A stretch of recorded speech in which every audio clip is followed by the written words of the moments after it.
Hello everyone. இன்னைக்கு நம்ம என்ன பார்க்க போறோம்னா, 8த் நியூஸ் சமச்சீர் புக் இருக்கு பார்த்தியா? 8த் நியூஸ் சமச்சீர் புக் தமிழ் புக்லேருந்து நம்ம யூனிட் வைஸாக நம்ம வீடியோ அப்லோட் பண்ணிட்டு இருக்கோம். அதில் இன்றைக்கி என்ன பார்க்க போகிறோம்னா யூனிட் 6. ஓகேவா? யூனிட் 6லேருந்து நம்ம பார்க்க போகிறோம். என்னென்ன டாபிக் இருக்குன்னா, வளம் பெருகு, மலைச்சோறு, கொங்கு நாட்டு வணிகம், காளான் உடன் வரும். முக்கியமாக இதுலேருந்து முக்கியமான கொஸ்டின் அண்ட் ஆன்சர்ஸ் தான் நம்ம எடுத்திருக்கோம். அது லைன் பை லைனாக எடுத்திருக்கோம். எக்ஸாம் பாயிண்ட் ஆஃப் வியூ இதில் பார்த்தீங்கன்னா 100+, ஓகேவா? 100+ கொஸ்டின்ஸும் இடம் பெற்றிருக்கு. வாங்க வீடியோக்குள்ளே போகலாம். யூனிட் 6 இருக்கிற ஃபஸ்ட் பாடம் வளம் பெருகுக. வளம் பெருகுக.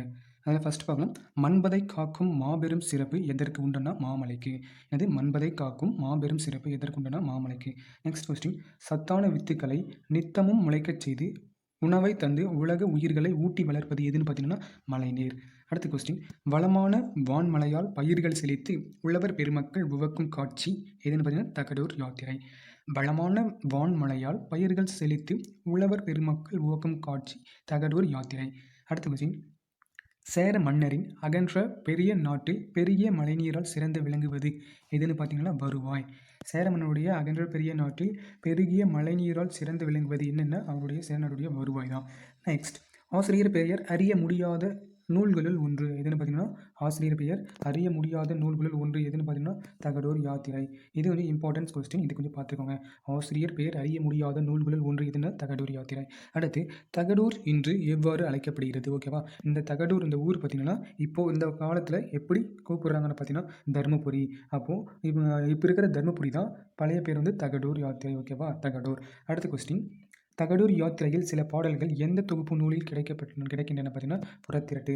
தகடூர் யாத்திரை சில பாடல்கள் எங்கேருந்து கிடைச்சதுன்னா புறத்திரட்டு அந்த நூலில் இருந்தால் நம்மளுக்கு தகடூர் யாத்திரை சில பாடல்கள் கிடைச்சிருக்கு. ஓகேவா? அடுத்து சொல்லும் பொருளும் பார்க்கலாம். ஓகேவா? இதே எப்போவுமே நமக்கு மேட்ச் த ஃபாலோவிங் கேட்பாங்க, இல்லைனா சிம்பிளாக வாரி அப்படின்னா என்னென்னு கொஸ்டின் கேட்பாங்க. ஓகேவா? இது நம்ம மேட்ச் த ஃபாலோவிங்கும் யூஸ் ஆகும், நார்மலாக கொஸ்டின் ஃப்ரேம் பண்ணுறதுக்கும் யூஸ் பண்ணுவாங்க. ஓகேவா? ஃபர்ஸ்ட் பார்ப்போம். வாரி. வாரின்னா வருவாய். ஓகேவா? வாரின்னா வருவாய். நெக்ஸ்ட் எஞ்சாமை. எஞ்சாமைன்னா குறைவின்றி. முட்டாதுன்னா தட்டுப்பாடின்றி. அடுத்து ஒட்டாதுன்னா வாட்டமின்றி. அடுத்து வைகுகன்னா தங்குக. ஓசைன்னா ஓதைன்னா ஓசை. வெறியன்னா அஞ்சி. யானர்னா புது வருவாய். அடுத்து பாடம் பார்ப்போம். மலைச்சோறு. ஓகேவா? அடுத்த பாடம் என்னது? மலைச்சோறு. மலைச்சோறு. இப்போ அடுத்து ஒரு நாட்டின் வளத்திற்கு அடிப்படையாக விளங்குவது மலை. ஓகேவா? ஒரு நாட்டின் வளத்திற்கு. ஓகேவா? ஒரு நாட்டில் வந்து வளத்தோட அதிகமாக செல்வம் செழிப்பையும் இருக்குன்னா அந்த நாட்டில் வந்து மழை வந்து அதிகமாக பெய்யுது. ஓகேவா? அது இந்த நாடு தான் செழிப்பாக இருக்குது. ஓகேவா? அடுத்து மழை பெய்யாத காலத்தில் மக்கள் ஒன்று கூடி உப்பில்லா சோறு உண்பர். இதனை கண்டறிய வானம் மனமிறங்கி மழை பெய்யும். இதனை மலைச்சோற்று நோன்பு என்பர். ஓகேவா? மழை பெய்யாத காலத்தில் பார்த்திங்கன்னா மக்கள் வந்து உப்பில்லா சோறு. ஓகேவா? உப்பில்லா பண்டம் வந்து சாப்பிடுவாங்க. அதை பார்த்து வந்து பகவான் வந்து மழை பெய்யும். ஓகேவா? மழை பெய்யும்னு சொல்லுவாங்க. அதுக்கு பேர் தான் மலைச்சோற்று நோன்பு அப்படின்னு சொல்லுவாங்க. ஓகேவா? அடுத்த கொஸ்டின். பழந்தமிழர் வழிபாட்டு மரபுகள் என்னும் நூலில் எந்த கட்டுரையில் இருந்து எடுக்கப்பட்டது? பழந்தமிழர் வழிபாட்டு மரபுகள் என்னும் நூல் எந்த கட்டுரையிலிருந்து எடுக்கப்பட்டதுன்னா கொங்கு நாட்டும் மலைச்சோற்று வழிபாடு. இந்த கட்டுரையிலிருந்து தான் பழந்தமிழர் வழிபாட்டு மரபு என்னும் கட்டுரை எடுத்திருக்காங்க. ஓகேவா? அடுத்த கொஸ்டின். கொங்கு நாட்டு மலைச்சோற்று வழிபாடு என்னும் கட்டுரையில் எடுக்கப்பட்டவை என்னென்னா கொங்கு நாட்டு மலைச்சோறு வழிபாடுலேருந்து எடுக்கப்பட்டதுன்னா பழந்தமிழர் வழிபாட்டு மரபுகள் எடுத்திருக்காங்க. அடுத்த கொஸ்டின். பழந்தமிழர் வழிபாட்டு மரபுகள் என்னும் நூலின் பதிப்பாசிரியர். ஓகேவா? இந்த கொஸ்டின் ரொம்ப இம்பார்ட்டன்ட் பார்த்துக்கோங்க. பழந்தமிழர் வழிபாட்டு மரபுகள் என்னும் நூலின் பதிப்பாசிரியர் என்னது? பதிப்பாசிரியர் யாருன்னு பார்த்தீங்கன்னா ஆ கௌரன். அடுத்து பார்க்கலாம் கொங்கு நாட்டு வணிகம். இது வந்து அடுத்த பாடம். ஓகேவா? கொங்கு நாட்டு வணிகம். திரைக்கடல் ஓடியும் திரவியம் தேடு என்பது பழமொழி. அதற்கு சான்று. ஓகேவா? இந்த ரிலையன்ஸ்க்கான சான்று என்னென்னா பழந்தமிழர் தான் இதுக்கு எடுத்துக்காட்டு. ஓகேவா? அடுத்து உழைத்து உயர்ந்து வாழ்க்கையில் இன்பம் காணுவதிலேயே கண்ணும் கருத்துமாய் விளங்கியவர். ஓகேவா? உழைத்து உயர்ந்து வாழ்க்கையில் இன்பம் காணுவதிலேயே கண்ணும் கருத்துமாய் விளங்கியவர் யாருன்னா பழந்தமிழர்கள். அடுத்த கொஸ்டின். சேர சோழ பாண்டியர்களுக்கு உதவியதாக கூறுகின்ற நூல் எந்த நூல் பார்த்தீங்கன்னா தொல்காப்பியமும் சங்க இலக்கியமும் தான் சேர சோழ பாண்டியர்களுக்கு உதவிய நூல். ஓகேவா? அடுத்து வான்புகழ் மூவர் தன்பொழில் வரைபு என்னும் குறிப்பிடுவது எந்த நூல்னு பார்த்தீங்கன்னா வான்புகழ் மூவர் தன்பொழில் வரைபு என்னும் குறிப்பிடுவது தொல்காப்பியம். ஓகேவா? அடுத்த கொஸ்டின்.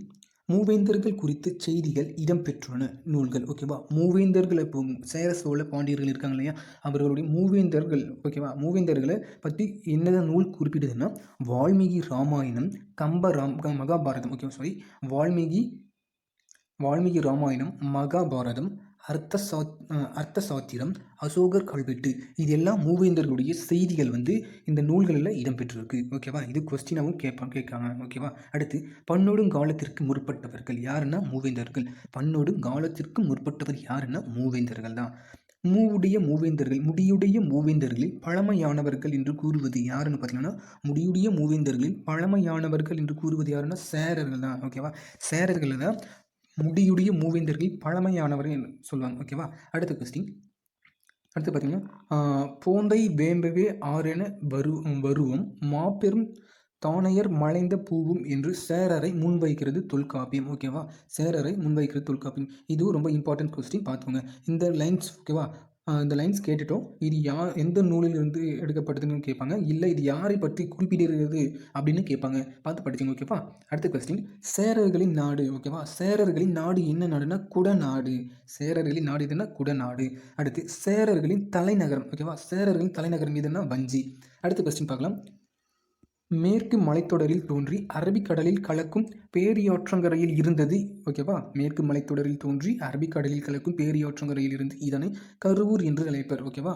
இந்த மலையிலிருந்து பேரியாற்றங்கரை வரை இருக்கிறது வந்து என்னன்னு சொல்லுவாங்கன்னா கருவூர். இது கருவூர்னு சொல்லுவாங்க. இது இம்பார்ட்டன்ஸ் கொஸ்டின் பார்த்துக்கோங்க. அடுத்து சேர நாட்டின் துறைமுக பட்டினங்கள். ஓகேவா? சேர நாட்டின் துறைமுக பட்டினங்கள். ஓகேவா? எதுன்னு பார்த்தீங்கன்னா தொண்டி, முசிறி, காந்தலூர், இதெல்லாம் சேர நாட்டு துறைமுகத்தின் பட்டினங்கள், துறைமுக பட்டினங்கள். இதில் சேர நாட்டு துறைமுக பட்டினங்கள் எது சிறந்தது? ஓகேவா? எது சிறந்ததுன்னா முசிறி. சேர நாட்டு துறைமுக பட்டினங்கள் சிறந்தது எதுன்னு பார்த்தீங்கன்னா முசிறி. அடுத்து சேரர்களின் கொடி என்ன கொடினா விற்கொடி. ஓகேவா? சாரி, சேரர்களின் கொடி எதுன்னு பார்த்தீங்கன்னா விற்கொடி. அவங்களுடைய பூ, சேரருடைய பூ என்ன பார்த்தீங்கன்னா பனம்பூ. அடுத்த கொஸ்டின் கேரள பகுதிகளும் தமிழ்நாட்டின் சேலம், கோவை மாவட்டங்களின் பகுதிகளும் இணைந்த பகுதிகளாக விளங்குவது எதுன்னு பார்த்தீங்கன்னா பண்டைய சேர நாட்டு பகுதி தான். என்னது பண்டைய சேர நாட்டு பகுதி எதுன்னு கேட்டிங்கன்னா கேரள பகுதிகளும் தமிழ்நாட்டின் சேலம், கோவை மாவட்டங்களின் பகுதிகளும் இணைந்த பகுதிகளாக விளங்குதான் பண்டைய சேர நாடு. ஓகேவா? அடுத்து சேலம், கோவை பகுதிகள் என்பது கொங்கு நாடு. ஓகேவா? இப்போ இருக்கிற சேலம் மாவட்டம், கோவை மாவட்டம் தான் அப்போ இருந்த கொங்கு நாடு. அப்போ இருந்த கொங்கு நாடு எதுன்னா சேலம், கோவை, இந்த பகுதிகள் தான் கொங்கு நாடுன்னு சொல்லுவாங்க. அடுத்து சேரர்களின் உறவினர்கள் ஆட்சி செய்த நாடு. சேரர்களின் உறவினர்கள் ஆட்சி செய்த நாடு எந்த நாடுன்னா கொங்கு நாடு. அடுத்து கார்மேக கவிஞர் இயற்றிய நூல் எதுன்னு பார்த்தீங்கன்னா கொங்கு மண்டல சதகம். கார்மேக கவிஞர் இயற்றிய நூல் எதுன்னா கொங்கு மண்டல சதகம். இதுவும் இம்பார்ட்டன்ஸான கொஸ்டின். ஓகேவா?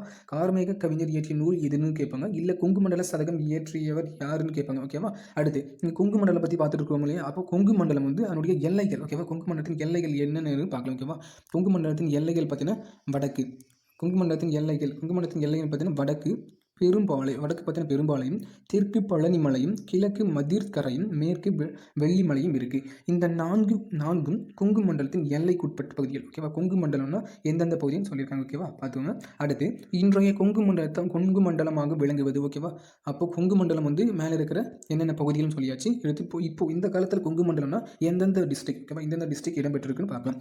கொங்கு மண்டலம்னா நீலகிரி, கோயம்புத்தூர், திருப்பூர், திண்டுக்கல், ஈரோடு, நாமக்கல் ஆகிய மாவட்டங்கள் மற்றும் சேலம், கரூர் மாவட்டத்தின் சில பகுதிகள் மட்டும்தான் இன்றைய கொங்கு மண்டலம் சொல்கிறாங்க. ஓகேவா? அடுத்த கொஸ்டின் பார்க்கலாம்.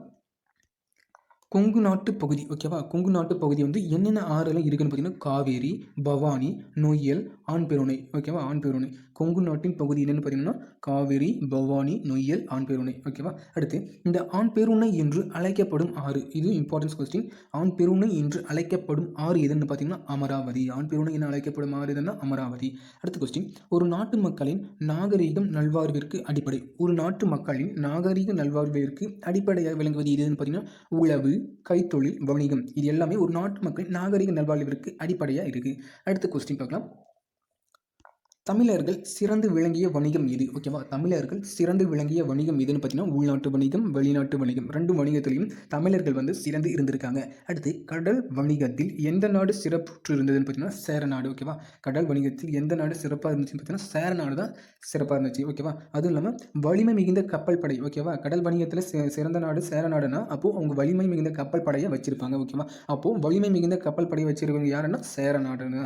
அடுத்த கொஸ்டின் செங்குட்டுவனின் கடற்போர் வெற்றியால் அவன் எவ்வாறு அழைக்கப்பட்டான்? ஓகேவா? செங்குட்டுவனின் கடற்போர் வெற்றியால் அவன் எவ்வாறு அழைக்கப்பட்டான்? ஓகேவா? இந்த கொஸ்டின் ரொம்ப இம்பார்ட்டன்ட் கொஸ்டின் பார்த்துக்கோங்க. கடல் பிறகூட்டிய செங்குட்டுவன். ஓகேவா? செங்குட்டுவன் வந்து கடற்போரில் வெற்றி பெற்றனால அவருக்கு எந்த பேர் சொல்லியிருக்காங்கன்னா கடல் பிறகூற்றிய செங்குட்டுவன். ஓகேவா? கடல் பிறகூட்டிய செங்குட்டுவன் அவனுக்கு பேரும் வச்சிருக்காங்க. ஓகேவா? அடுத்து கடம்பர் என்னும் கடற்கொள்ளையர்களை அடக்கியவர் யார்? ஓகேவா? கடம்பர் என்னும் கடற்கொள்ளையர்களை அடக்கியவர் யாருன்னா சேர மன்னர் தான். ஓகேவா? அடுத்த கொஸ்டின் முசிறியிலிருந்து மற்ற நாடுகளுக்கு ஏற்றுமதி செய்யப்பட்ட பொருட்கள். ஓகேவா? முசிறியிலிருந்து மற்ற நாடுகளுக்கு ஏற்றுமதியும் இறக்குமதியும் அப்போ செஞ்சுருக்காங்க. ஓகேவா?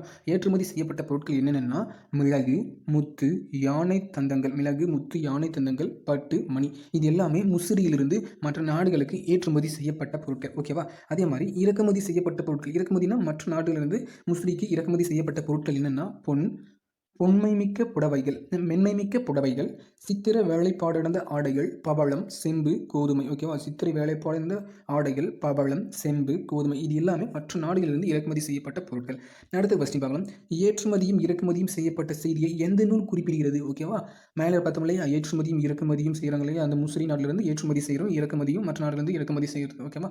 இதை வந்து ஏற்றுமதி இறக்குமதி செய்யப்பட்ட செய்திகளை எந்த நூல் குறிப்பிடுகிறதுன்னு புறம். ஓகேவா? புறம் தான் புறம் என்ற நூல் பாடல் நூல் தான் குறிப்பிடுகிறது. ஓகேவா? அதனுடைய பாடல் வரிகளை கீழே பார்ப்போம். ஓகேவா? மீனோடு நெய்குவையி மிசை இம்பியின் மனை மறுகுத்து.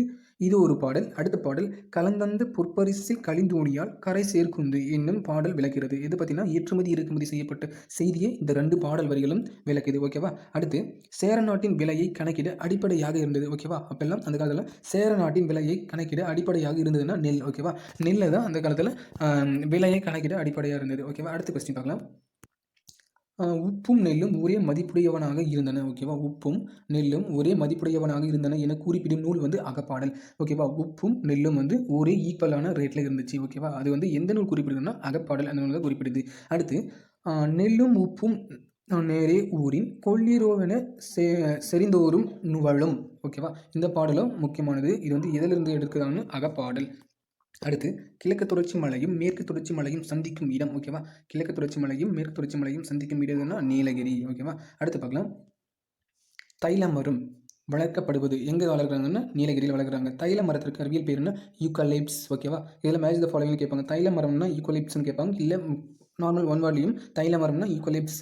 ஓகேவா? அப்படின்னு கேட்பாங்க. அடுத்து தேயிலை தொழிற்சாலைகள் நிறைந்த மாவட்டம் எதுன்னா நீலகிரி. ஓகேவா? தேயிலை தொழிற்சாலைகள் நிறைந்த மாவட்டம் எதுன்னா நீலகிரி. அடுத்து நீலகிரி மாவட்டத்தில் உள்ள தொழிற்சாலைகள். ஓகேவா? நீலகிரியில் என்னென்ன தொழிற்சாலைகள் இருக்குன்னு பார்க்கணும். ஓகேவா?